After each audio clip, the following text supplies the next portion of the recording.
Hello everybody, today we'll take a look at NECA's re-release of the dog alien figure.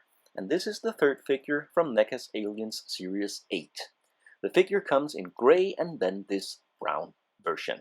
So let's take a quick look at the packaging and then crack this one open and get the dog alien outside. The figure comes with one accessory, and this is a figure stand. It has to be assembled like this, and then you can use it to pose the figure. It typically supports the figure here around the waist or the legs.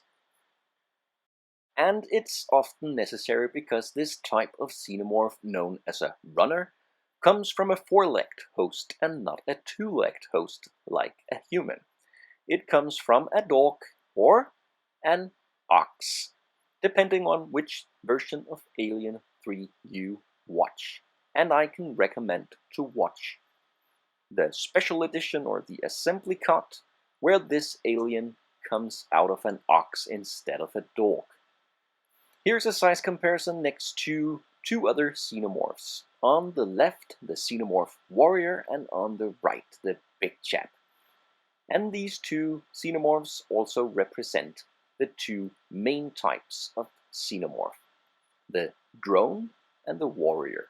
And one of the differences, as seen here, is on the head, the blank head on the drone versus this textured head on the warrior. But there is a third type, and that is the runner, the dog alien, or dragon as it's called in the movie. And when you watch the movie and read the information about the xenomorph runner, it's described as being smaller and faster than the other xenomorphs.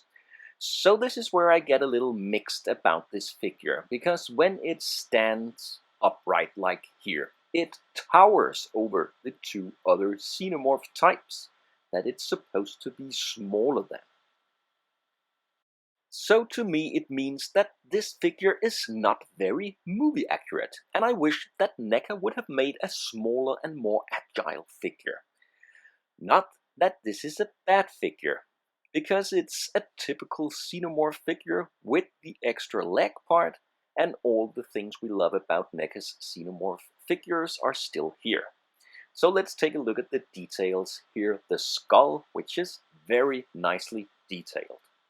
And the rest of the body resembles what we have seen from NECA's other xenomorphs. It looks slimy, brown. It looks insect-like, organic, and generally very, very nicely sculpted. It doesn't have the tubes on the back like most of the other xenomorphs, and that might be because it's supposed to be faster and smaller. And then we have the tail. So nothing to complain about when it comes to the sculpt and details. For the articulation, most of it is also very well known.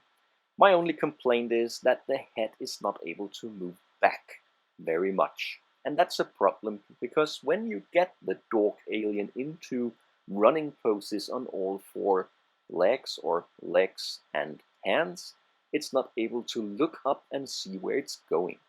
But besides that, the articulation is really good, and there are a lot of joints on this xenomorph figure.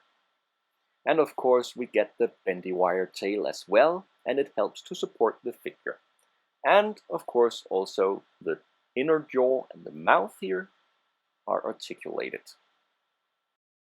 Like I said, I'm a bit mixed about this figure, but for now I'll leave you with my opinion about it, and then I'll sum up this review.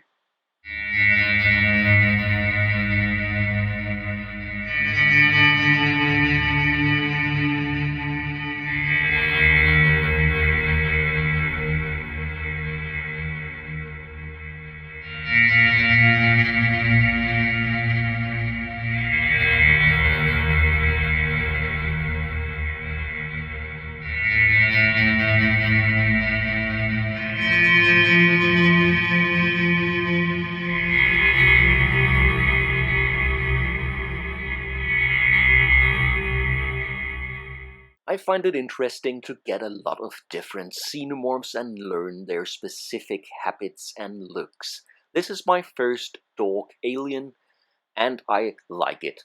It's still not my favorite xenomorph though, and it bothers me that it's not movie accurate. It's the biggest xenomorph when it's supposed to be the smallest. Now it's interesting to see where NECA is going in the future. We know Series 9 is going to be from Aliens, and we have got some minor characters in this series, the Weyland-Yutani Commando and stuff like that. But what about Alien Resurrection, where we have a new type of xenomorph, the clone xenomorph, and we have the Ripley 8 clone along with some other pretty interesting characters. I think it would be cool for NECA to go that way in the future. Thanks a lot for watching. Leave a comment or subscribe if you'd like to see more.